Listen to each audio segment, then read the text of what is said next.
have the two publishers, the new publisher and the Ghanaian publisher. Let me start with the new publisher.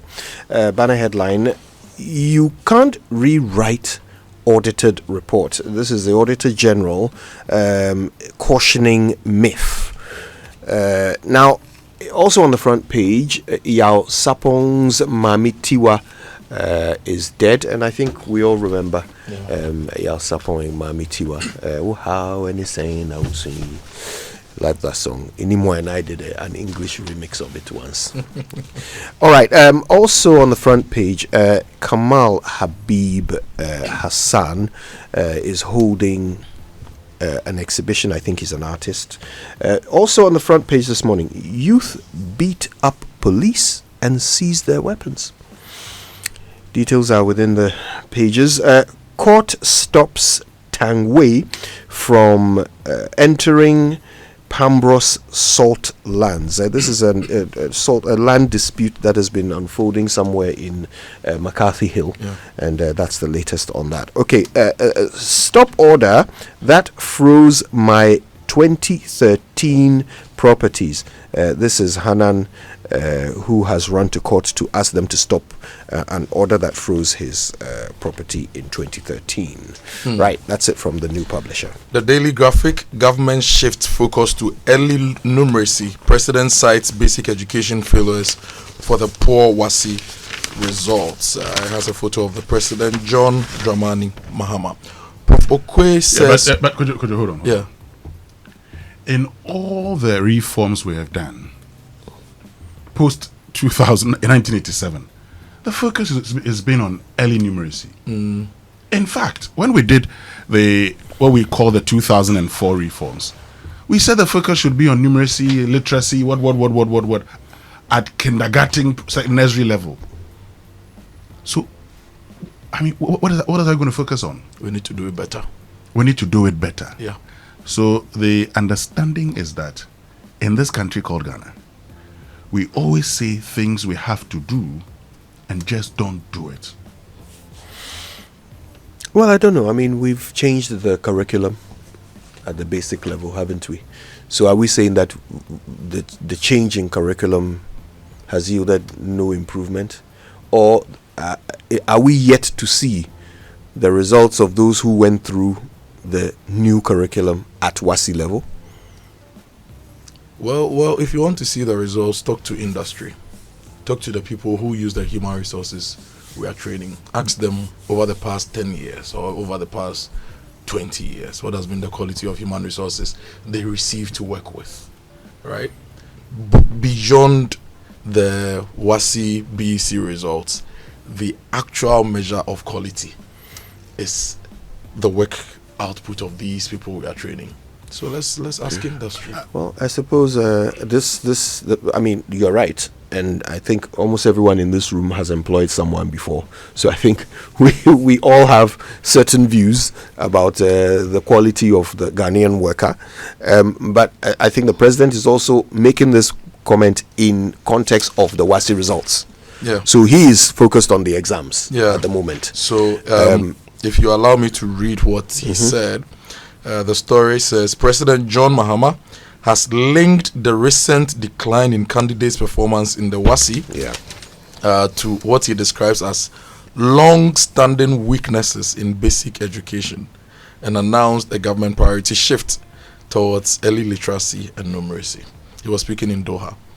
That's something, and that's why I talked about things we've been doing in the past. But I'll end on this note on our education. Look, Kojo Akoto Boateng, you and I did technical skills and technical drawing. Yeah. Okay. Now, when I was going through technical skills and technical drawing, it was one of those subjects. Now, years later, when I was doing a dissertation on the changing face of education in Ghana, I actually understood why they introduced technical skills and technical drawing. Yep. Because at the time when we said we're going to go into TVET and we're going to encourage technical and vocational education, we decided to predispose young people to technical education by teaching them at the basic level so they could move into technical schools and engage in technical education. Yeah. I did not feel that when I was going through technical schools and technical drawing. So I only got to know this at the master's level, that this is why I did technical skills and technical drawing. Yeah.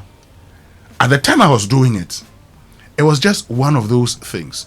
So all this, then you use the trowel, you get the mortar. It was just chew, pour, forget. So we need to look at our approach to education. Yeah. And it's not something we do not know. It's something we have discussed all the time. But you see, Ghana is like the man who weeds with his mouth. When there's a problem, we will discuss all the solutions and go to sleep. Then next year, the problem will come back. Then we start discussing the solutions again. Then we go back. You see, this thing, it goes far back, Winston. I mean, sorry, I don't want to stretch this matter. We have other stories. But let me just say that it goes very far back. We introduced changes, and that's why I talked about the new curriculum. Mm-hmm. We introduced changes, first of all, without really thinking things through. And then the changes don't solve the problem, but we do nothing. Then we introduce some new change, and the problem persists.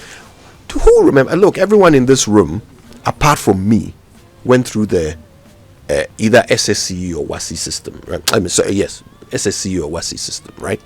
Yeah. I'm the only person who did the old O-level, A-level. Now, I remember when they were changing from O-level, A-level to WASSCE. One of the reasons they gave was that the O-level, A-level is not it's not practical. Mm. The education is not practical enough. Yeah. It is too much focused on passing exams. That's what we were told. And that SSCE was to be an improvement on this. Yeah. Is it? Yeah. We'll come back to this. Let's get into Winston, give me some 30 seconds. As a young father of 3 boys, right? What do I want my children to have? When Nana Kwabena was born, a year or 2 later, there was COVID. Okay? The only key way we could engage him was for him to have a tablet or a phone, or to watch cartoons, right? Mm-hmm. And what content did he have? Peppa Pig, Baby Shark, Paw Patrol, and those things. What do I want my current child to have? Okay, if there could be content that immediately the child starts consuming information, builds their foundational knowledge. You were talking about technical skills. We could have cartoons of children building things, building that, but we do not. You see, when we talk about education, all those things play a role. Some other countries invested in cartoons, animations to teach their children certain values. What are we investing in as a people? Great. We'll come back to this. Let's get into other stories. Yes, other stories on the Daily Graphic front page. Farmers, fishers, Lord government for bold Agric initiatives. And MTN Ghana is also doing something very bold. They've invested 3 million Ghana cedis into a vegetable excellence hub at the University of Ghana. I have the Daily Guide here this morning. Parliament is now okaying the presidential jet and some helicopters as well. So there's a contract between the government of Ghana now and Airbus that will amount to some 60.7 million. That's for the jet, which will be to the Dassault Aviation. We're going for another Falcon, but 6X now. That will be, the new aircraft that will serve ostensibly as our presidential jet. The helicopters will cost us, I believe, over £125 million going in for Airbus. So that's the breakdown of it. Then there's the talk about the health sector. Health Ministry accused of favouring competitor in the light wave deal because that's the private entity that just had some issues with the health ministry. Looks like they're raising concerns about undue advantage to another competitor. Ex-buffer stock boss fights unlawful assets freeze, and police rescue kidnapped victim, 3 arrested as well. And speaking of farmers as well, farmers are urging action against illegal mining. So these are some of the stories you'd find on the front page of the Daily Guide this morning. Now we go to the Ghanaian publisher, Kojo. Yes, the Ghanaian publisher this morning, GNAFF. Do they pronounce it GNAF? Yeah, they are calling for action on farmers' welfare. Yeah. I guess that's in aid of Farmers' Day celebrations in Ho. Now, that Pambros salt mine story about the land at McCarthy Hill is also on the front page of the Ghanaian publisher. Lots of land stories this morning, actually. Police grabs Wapuli kidnappers, and Hanan legal team demand end to asset freeze. Also, Supreme Court verdict ends major land dispute. That's my area. And that does it for the Ghanaian publisher. If we go to the graphic business, Agric credit crisis, farmers demand single-digit rates. Elizabeth Nyadu Adu writes for the graphic business. And if you check page 16 of the daily graphic itself, the president is pledging single-digit interest rate loans for farmers. So the farmers are saying they take loans at 22%, 23%, sometimes 30%.